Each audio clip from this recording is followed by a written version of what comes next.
Hello everybody, welcome back to Book of Kings, where we discuss topics such as history, religion, philosophy, psychology, culture, and more, and the way that they all interact with one another. Don't forget to like, leave a comment, subscribe, and hit the bell icon to receive a notification every time I release a new video. Hope you enjoy. The religion of Zoroastrianism may gain the interest of those familiar with the ancient history of Iran, or the influences it is often believed to have contributed to the Abrahamic religions of Judaism, Christianity, and Islam. However, when describing the religion of Zoroastrianism, various terms are often used to describe their beliefs in God and/or gods. The terms monotheism and dualism are often used to describe the theology of Zoroastrianism, with some even using the term polytheism. With today's video, we will examine the development of Zoroastrianism to shed light on the question, is Zoroastrianism monotheistic, dualistic, or polytheistic? To examine this question, as we did with my video on how the religions of the world are connected, we will begin with the religion that Zoroastrianism developed in response to, and that was the religion of the Proto-Indo-Iranians, or Aryans.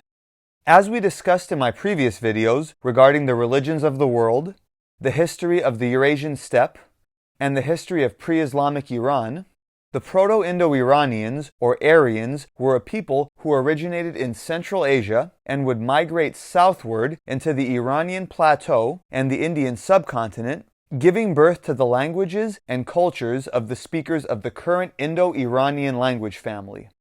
While being a pagan religion similar to those of other nomadic peoples, Proto-Indo-Iranian religion is often referred to as a sort of Proto-Hinduism, with similarities to ancient Vedic religion.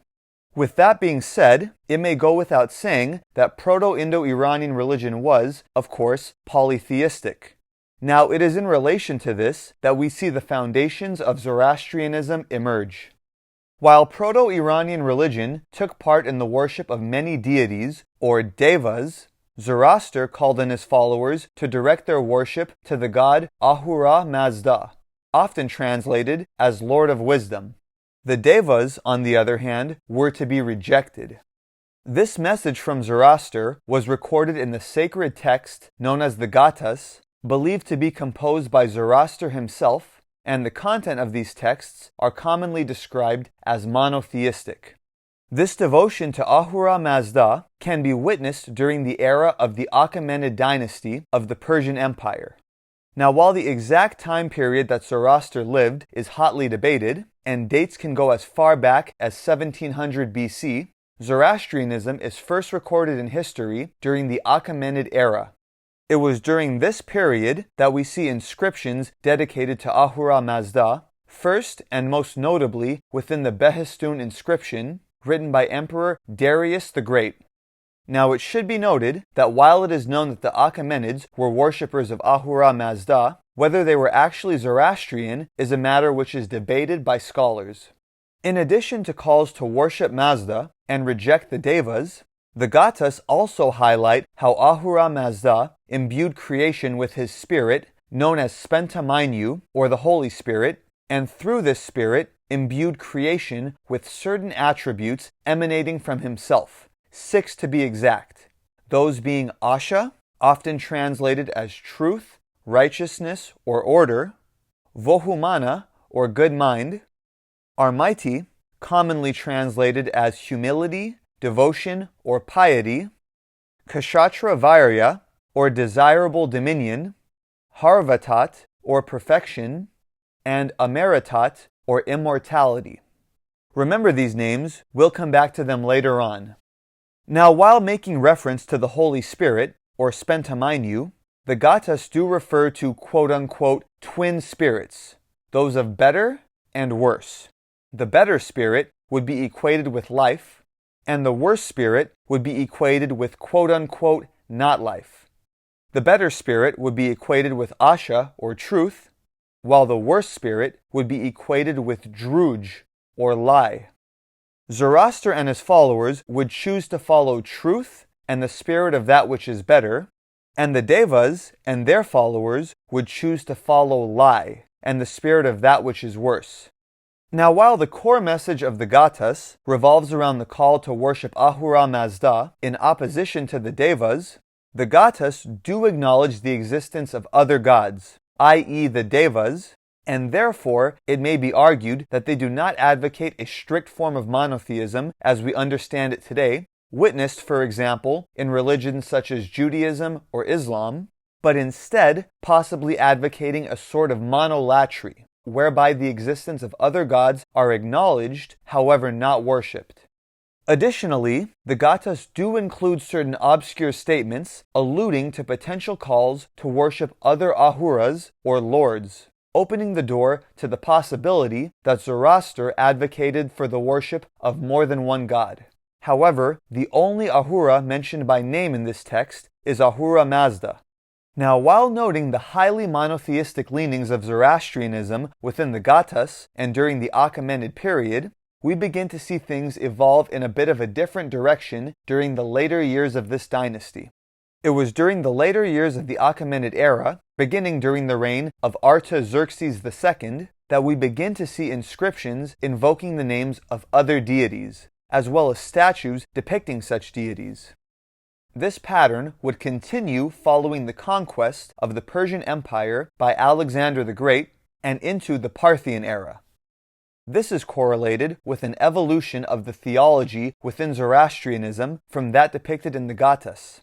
This evolution can be witnessed within portions of the Avesta, the Zoroastrian holy book, which were written after the Gathas. The Gathas, of course, are only one portion of the larger Avesta.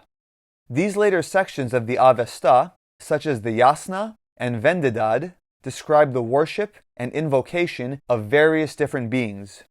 This brings us back to those 6 attributes mentioned in the Gathas that we discussed earlier. While in the Gathas, those 6 attributes, Asha, or righteousness/truth, Vohumana, or good mind, Spenta Armaiti, or holy piety, Kshatravarya, or desirable dominion, Harvatat, or perfection, and Amaritat, or immortality, were now personified as specific divinities known collectively as the Amesha Spenta, or holy immortals. The Holy Spirit, or Spenta Mainyu, which as we mentioned they were believed to emanate from, is often included within the Amesha Spenta, which in that case would put them at a total of 7. In addition to these holy immortals, there are another class of divinities evoked in the later Avesta and physically depicted in statues, and this class of divinities are known collectively as Yazata, or those beings worthy of worship or veneration. Similar to the Amesha Spenta, these Yazata are associated with a particular attribute or concept, but are also personified with particular anthropomorphic or human-like representations and descriptions, such as holding a mace or wearing a crown.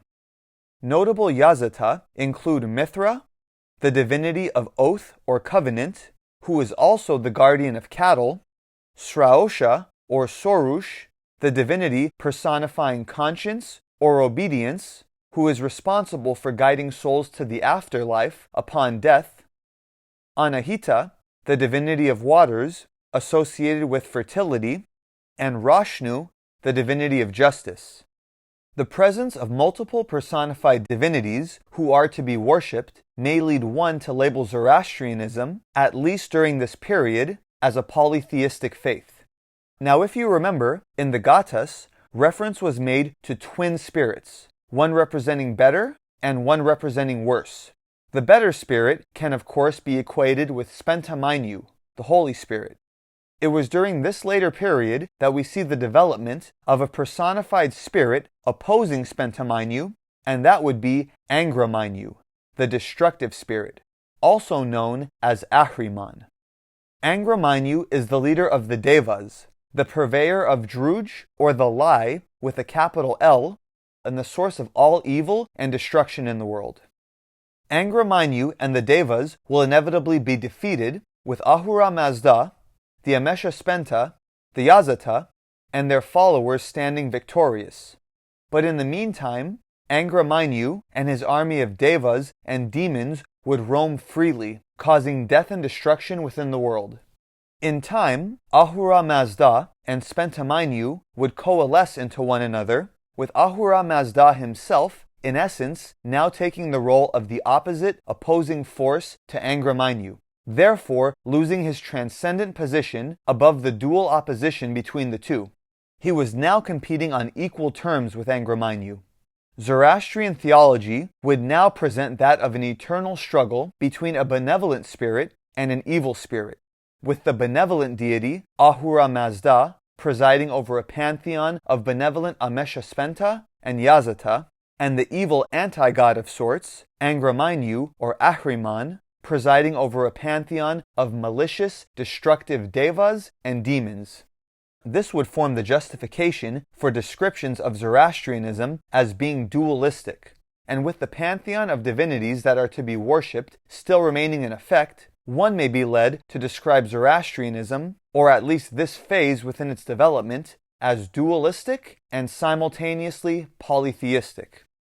This change to Zoroastrian doctrine would produce cosmological conflicts, such as the question if Ahura Mazda was not the creator of the two spirits, but in fact one of them himself, then where and how did they originate? The implied answer was that both had existed for all eternity. However, a new school of thought in Zoroastrianism would arise, which would provide its own solution to this question. This school of thought would be Zurvanism. The name Zurvanism arises from the name Zurvan, or boundless time. According to Zurvanite doctrine, both Ahura Mazda and Angra Mainyu would be created by a neutral, dispassionate God, distinct from both good and evil, named Zurvan, the embodiment of infinite time. Zurvan would therefore be the father of the twin brothers, Ahura Mazda and Angra Mainyu, who would wage a cosmic battle between good and evil. This led to further perceptions of Zoroastrianism as being a dualistic faith. Zurvanism would rise to prominence during the Sasanian period and would be patronized and promoted by the Sasanian dynasty. Zurvanism would be contrasted with the pre-existing Orthodox Zoroastrianism, referred to as Mazdaism, to distinguish it from Zurvanism. And while Zurvanism would be patronized by the ruling Sasanian dynasty, Mazdaism would continue to be the dominant form of Zoroastrianism practiced by the populace at large. Dominance of the Zurvanite variation of Zoroastrianism and dominance of Zoroastrianism altogether would come to an end with the conquest of the Sasanian Empire by the Muslim Arabs. This would lead to the gradual replacement of Zoroastrianism with Islam. However, a minority of the population of Greater Iran would continue to practice the Mazdian variation of the Zoroastrian faith. Groups of Zoroastrians would emigrate to the Indian subcontinent from the 10th century onward, generally believed to be in response to discrimination within the now Islamic society, where they would establish a thriving community. The Indian subcontinent would eventually come to be a part of the British Empire within the late 1800s.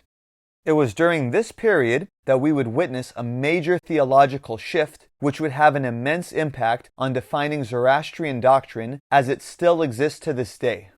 Following the British conquest of India, the local Zoroastrian community would come into contact with Western academics and missionaries. The Zoroastrian community would initially be subject to criticism from Christian missionaries for its perceived dualism and polytheism, which would cause dismay within the Zoroastrian community. Coming to Zoroastrianism's defense would be a German scholar named Martin Haug. Haug would propose that Zoroastrianism, as advocated by Zoroaster himself, was entirely monotheistic, and non-monotheistic elements were the result of corruptions from the generations that followed Zoroaster.